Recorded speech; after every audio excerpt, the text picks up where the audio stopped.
¿Qué tal, compañeros? Buena tarde. El día de hoy vamos a ver el tema 89, la clase de infección intraabdominal y sepsis.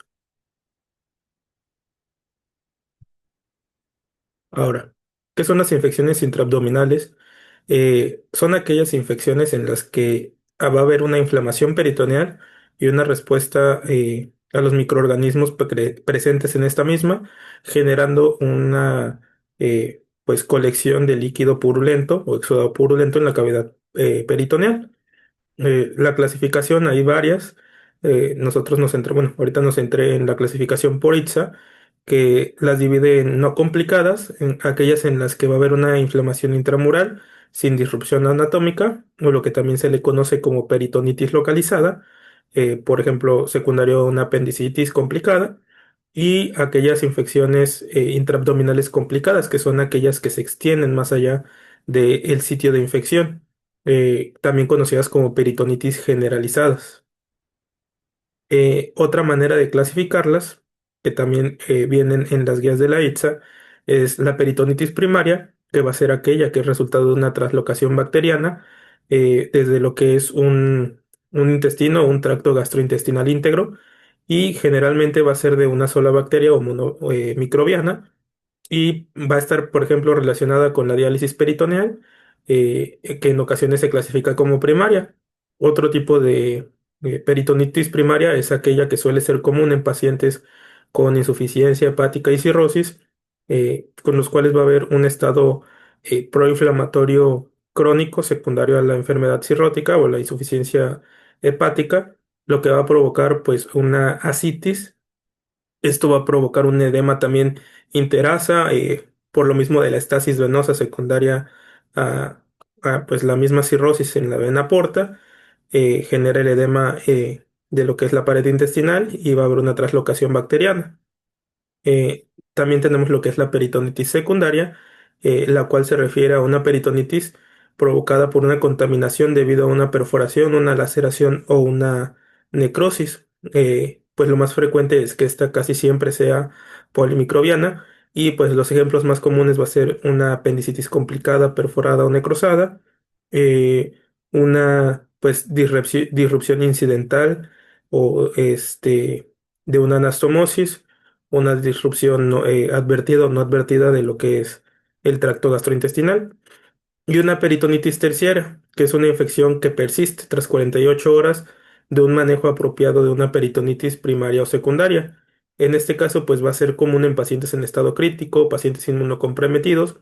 y los principales microorganismos a los que se va a ver asociados son los Enterococcus, la Cándida y el Streptococcus epidermidis. Aquí tenemos distintos tipos de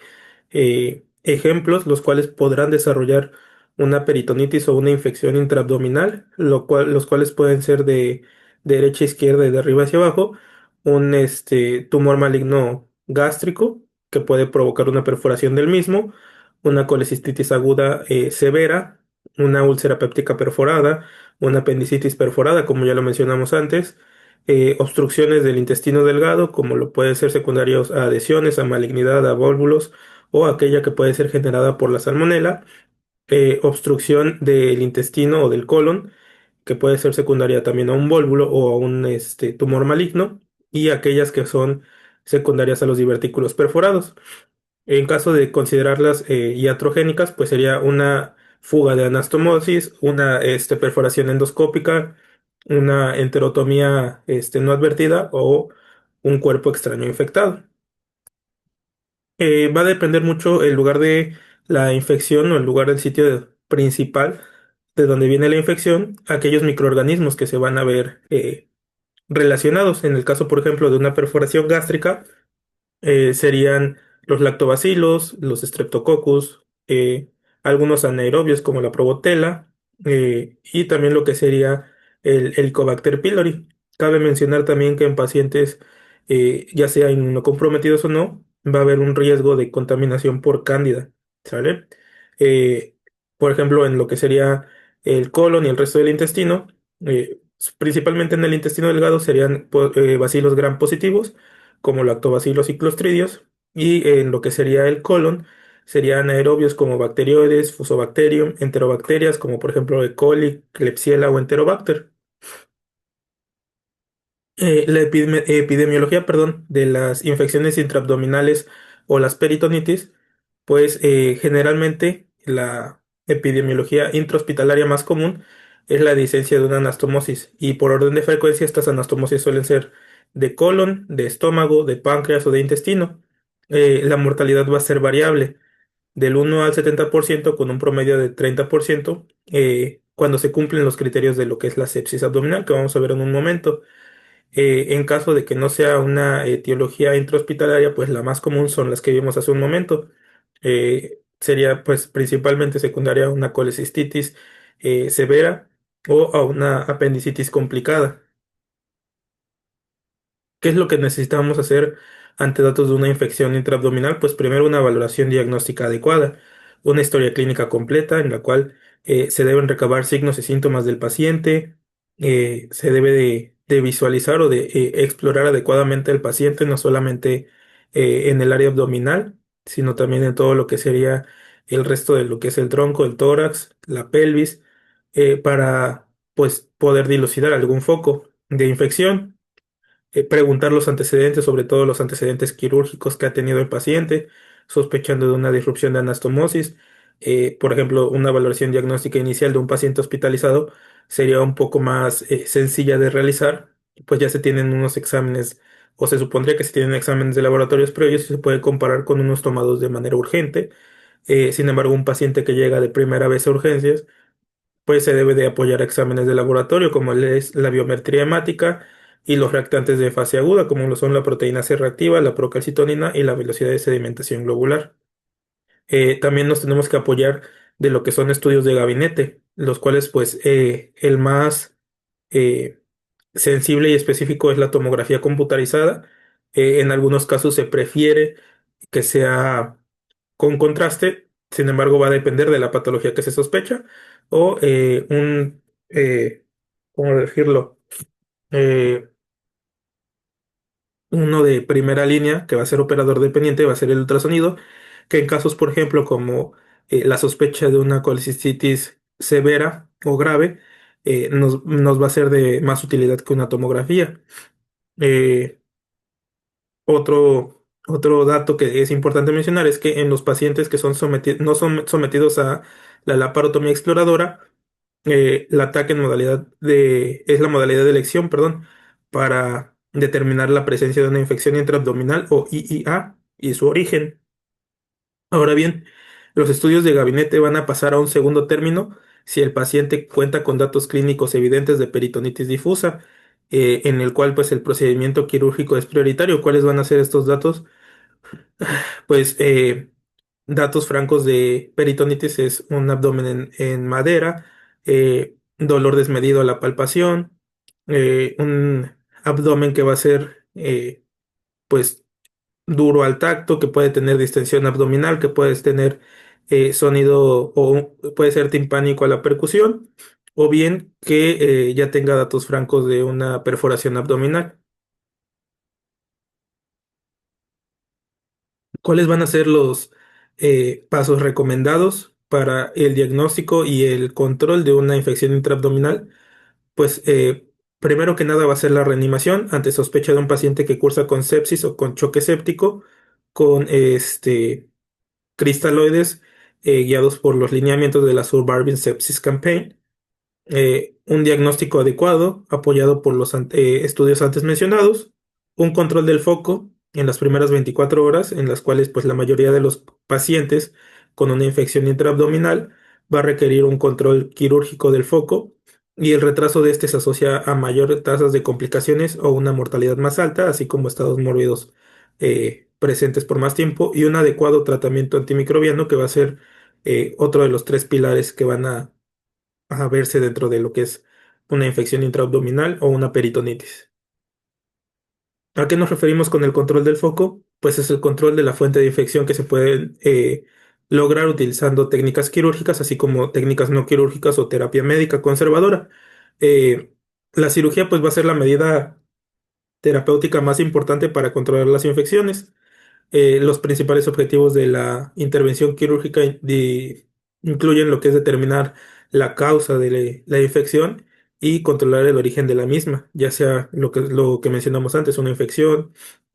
una perforación, una fuga anastomótica, un órgano que ya se encuentra comprometido. Y en pacientes con infecciones intraabdominales, el control de este foco séptico va a implicar lo que es la resección o sutura de una víscera enferma o perforada, la extirpación del órgano perforado, como por ejemplo del apéndice o de la vesícula biliar,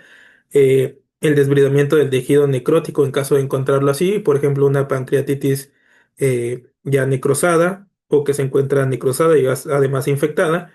y la resección de perforaciones traumáticas con anastomosis primaria o la creación de estomas en caso de perforaciones múltiples a nivel gastrointestinal. Dentro de estos, pues va a haber distintos factores de riesgo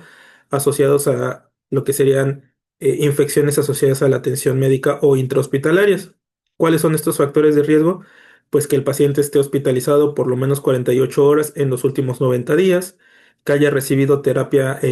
intravenosa, cuidado de heridas o terapia de reemplazo renal en los últimos 30 días,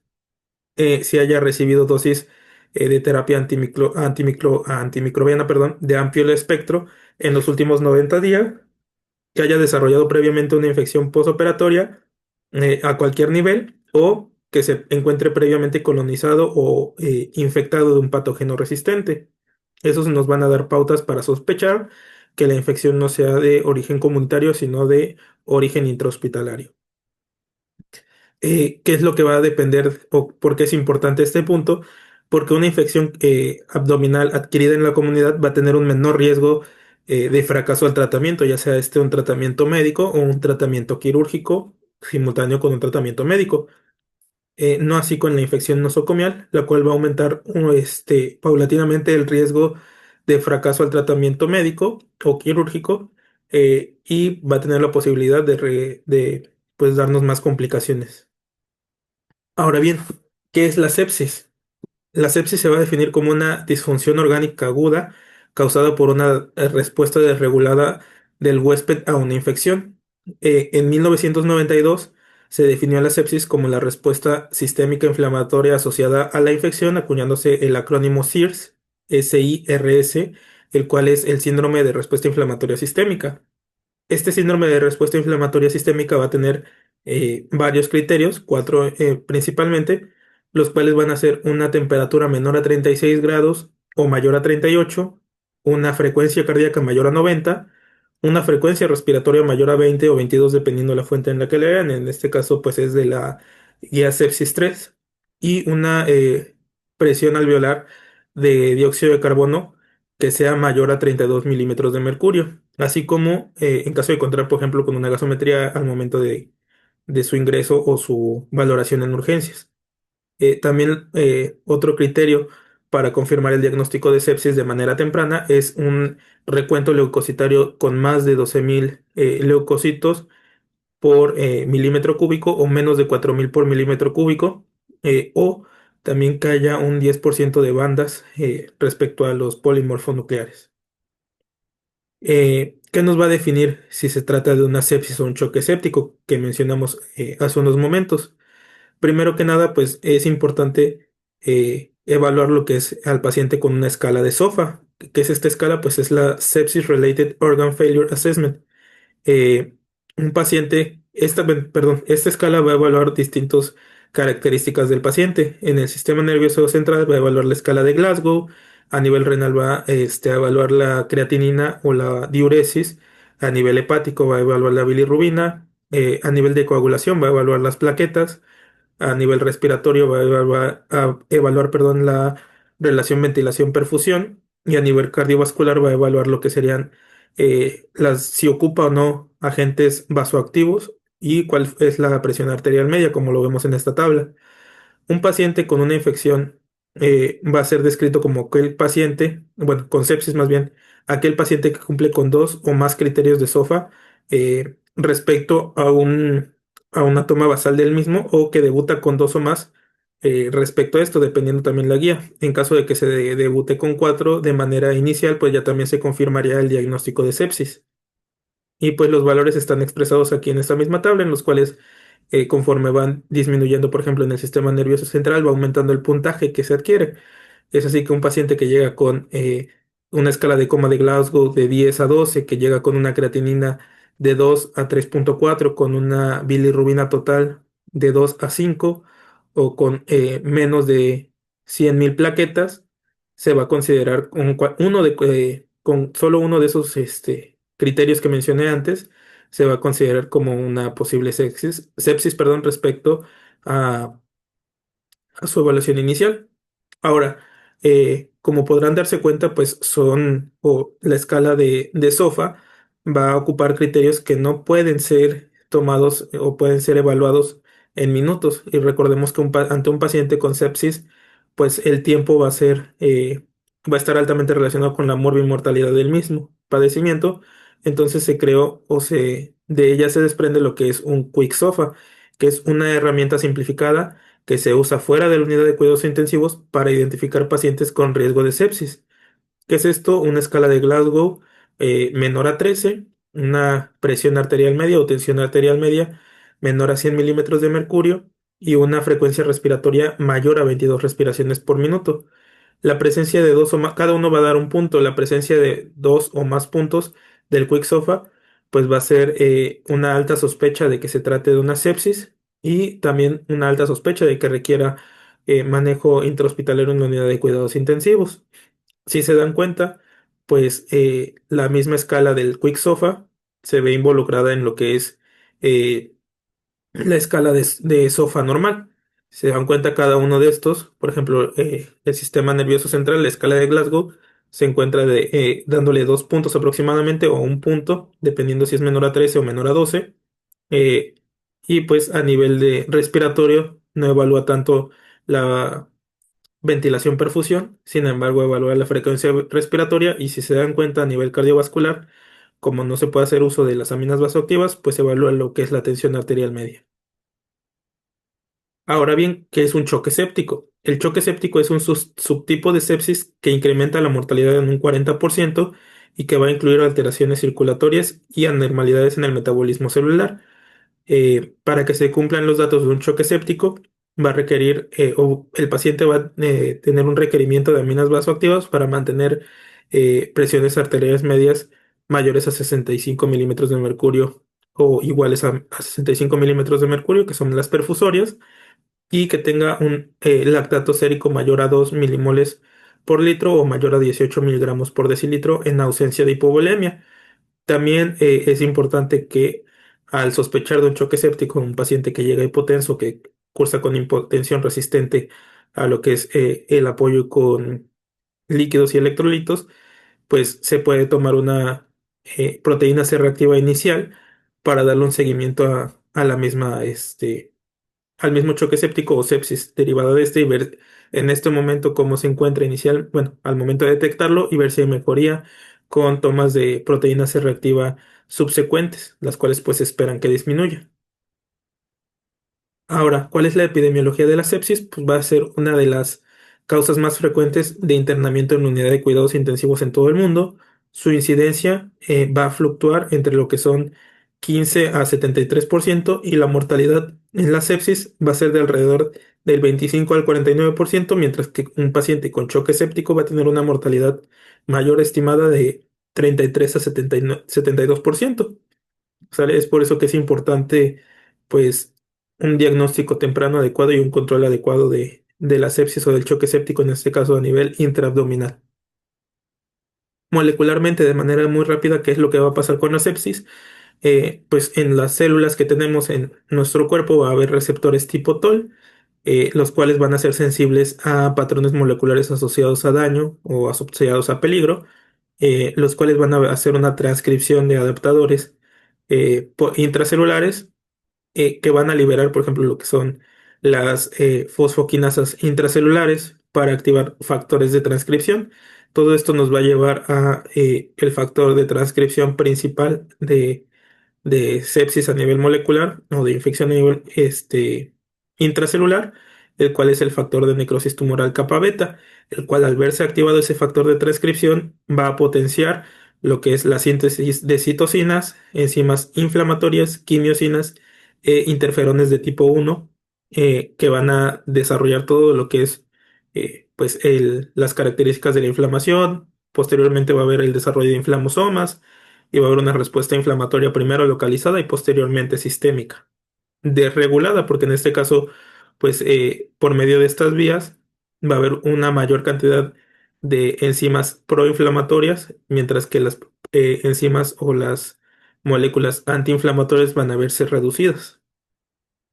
¿Cuál sería el manejo entonces de una infección intraabdominal o de una peritonitis primaria, secundaria o terciaria? Primero que nada, la evaluación de los riesgos. ¿Cuáles son los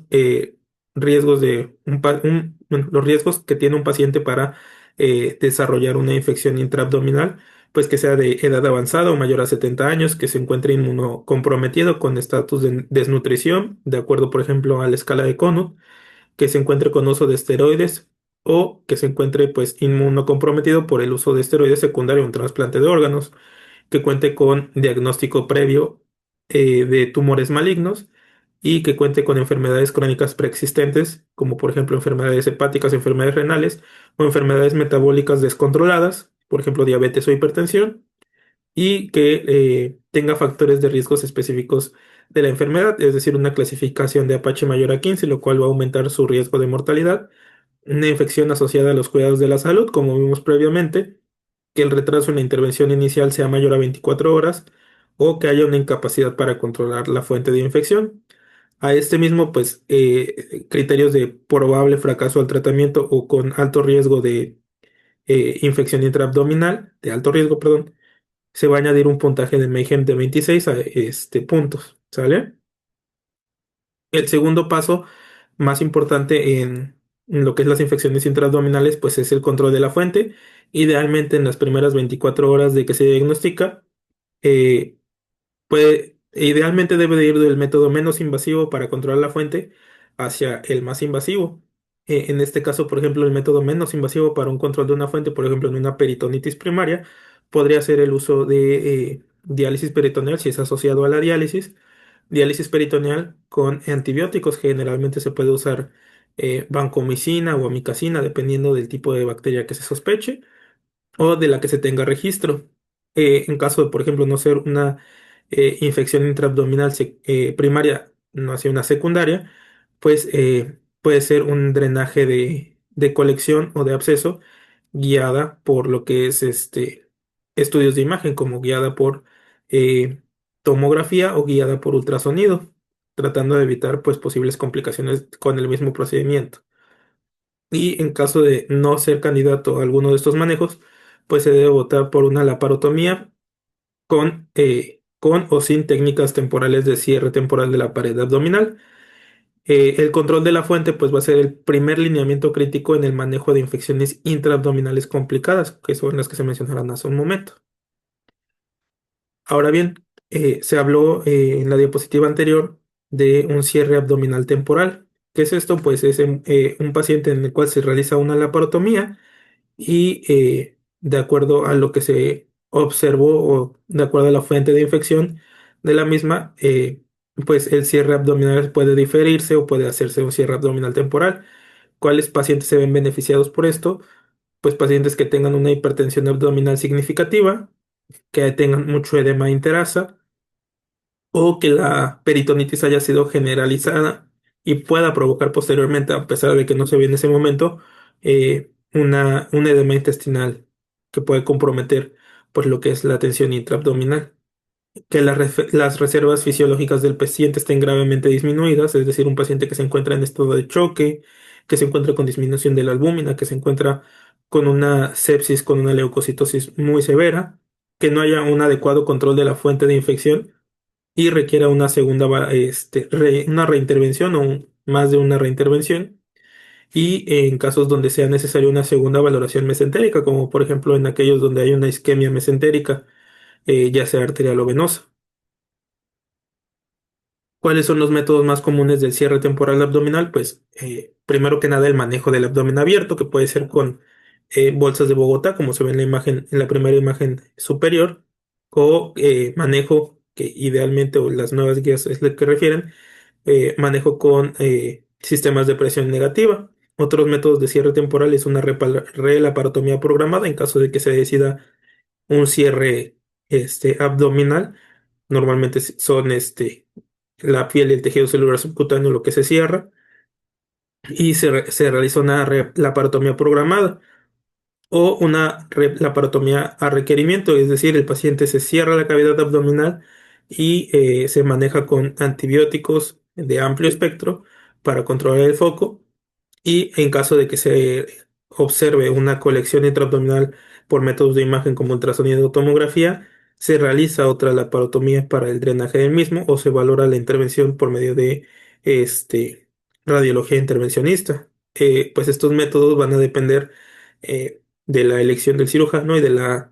las características de la infección intraabdominal que se vean en el mismo paciente. Y como tercer pilar para el tratamiento de infecciones intraabdominales tenemos el tratamiento antimicrobiano, que dentro de sus principios generales nos va a dividir eh, como una infección comunitaria o una infección asociada a los cuidados a la salud, y de acuerdo a esta se va a iniciar la terapia antibiótica sugerida. Es una terapia empírica y pues por ejemplo se refiere a pacientes que tienen una infección intraabdominal leve a moderadas sin factores de riesgo, como lo pueden ser pacientes jóvenes o pacientes sin insuficiencia renal menores a 65 años, gentamicina y metronidazol, o como alternativas cefalosporina de tercera generación, como es la ceftriaxona y el metronidazol, ampicilina con sulbactam y gentamicina, ampicilina con metronidazol, ciprofloxacino con metronidazol, amicacina con metronidazol y aztreonam con metronidazol, dependiendo de la fuente. Si se dan cuenta, pues el metronidazol es un eh, común denominador ante estos porque se trata de, pues, dar un antibiótico de amplio espectro para tanto gram positivos como gram negativos y un medicamento que en este caso es el metronidazol para los anaerobios. En caso de infecciones graves o con factores de riesgo como los que se mencionó antes, pues se recomienda el uso de la piperacilina tazobactam, pacientes sin riesgo para enterobacterias B positivas, o meropenem o imipenem en pacientes con riesgo de alto para infecciones B positivas. En pacientes con infecciones intraabdominales asociados al cuidado de la salud, pues se recomienda lo que es el uso de piperacilina tazobactam, igual en pacientes sin riesgo para enterobacterias B positivas, meropenem e imipenem en riesgo para pacientes con riesgo de bacterias B positivas, y el uso como alternativa de cefepime o ceftazidima con metronidazol o tigecyclina con cefepime o amicacina. Para finalizar, tenemos las preguntas relacionadas a la clase del día de hoy, en la cual, pues, la primera de ellas es ¿cuál de las siguientes definiciones corresponde a la definición de sepsis? La respuesta correcta sería la opción C, la cual es una disfunción orgánica aguda causada por una respuesta desregulada del huésped a la infección que se mencionó anteriormente. La segunda pregunta es ¿cuál es el primer lineamiento crítico en el manejo de infecciones intraabdominales complicadas, el cual va a mejorar la supervivencia y además va a ser aunado al uso de medicamentos antibióticos? La respuesta correcta es la B, control de la fuente, drenaje o cirugía lo antes posible. La pregunta 3, la cual es en pacientes con sepsis de origen abdominal, ¿cuál de los siguientes marcadores de laboratorio se considera útil tanto para diagnóstico como para estadificar la gravedad? La respuesta correcta es la B, la proteína C reactiva para estadificar la gravedad y el lactato sanguíneo para diagnóstico. Y la pregunta número 4, ¿cuál de los siguientes criterios se utiliza en la estadificación de la gravedad de la sepsis según la sepsis 3? La respuesta correcta es la B, más de 2 puntos en la escala de SOFA. Eso es todo por la presentación, les agradezco su atención.